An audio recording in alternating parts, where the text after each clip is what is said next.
Good morning, students. Today our third exercise, transport. Transport means transfer of material from one part of the body to the another part. चाहे वो plants में हो या animals में, material का अगर transport करना है तो उसके लिए कुछ ना कुछ स्पेसिफिक ऐसी चीज़ होती हैं जो उस मटेरियल का ट्रांसपोर्ट कर सके। जैसे प्लांट्स में टिश्यूज़ हैं, एनिमल्स में, ह्यूमन बींग्स में ब्लड है।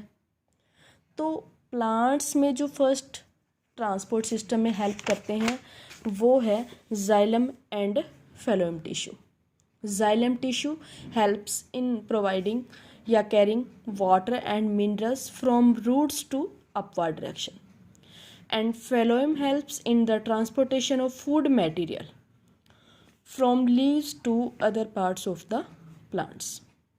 These two tissues are known as transport tissue because xylem helps in the transport of water, minerals absorbed by the roots, and phloem helps in the transportation of food material prepared during photosynthesis in the leaves.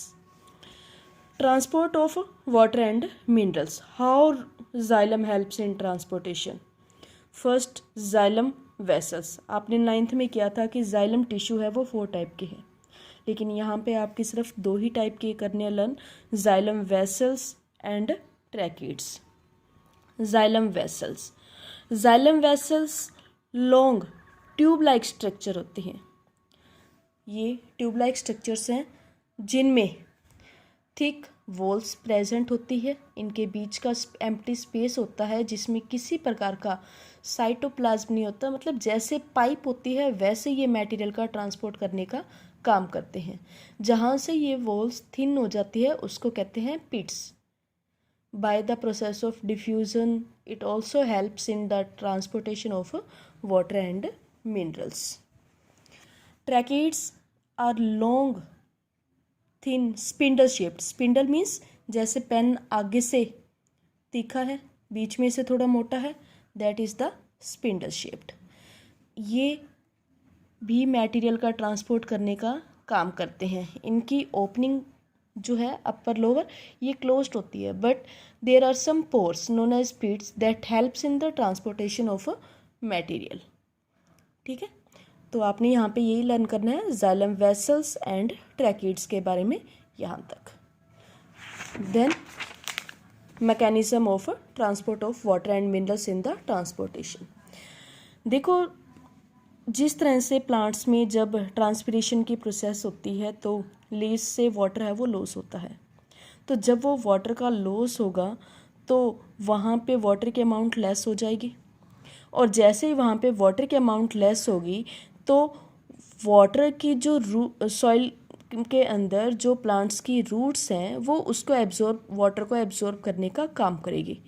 जो soil particles में water molecules present होते हैं, root hairs उनको absorb करके outer epidermis, फिर outer epidermis से root cortex inner part, और फिर उससे इनर मोस्ट पार्ट एंडोडर्मिस में ट्रांसपोर्ट करके अपवर्ड डायरेक्शन में पुश करने की कोशिश करती है bye the process of osmosis.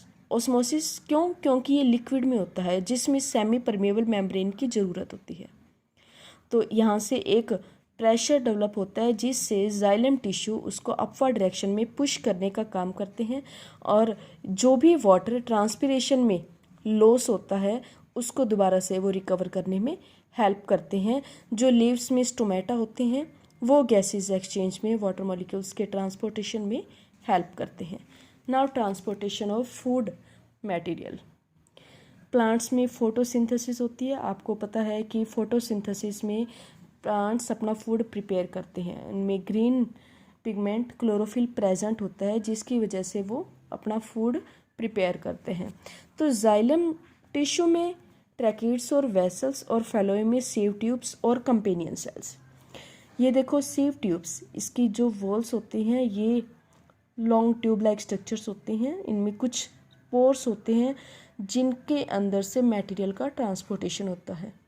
Sieve tube में किसी भी टाइप का न्यूक्लियस प्रेजेंट नहीं होता, but in the companion cells, companion means company देना, जो सीव ट्यूब को कंपनी देता है और इसका न्यूक्लियस दोनों की एक्टिविटीज़ पे कंट्रोल करता है।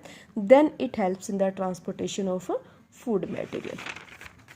ये आपका है प्लांट्स में ट्रांसपोर्टेशन सिस्टम।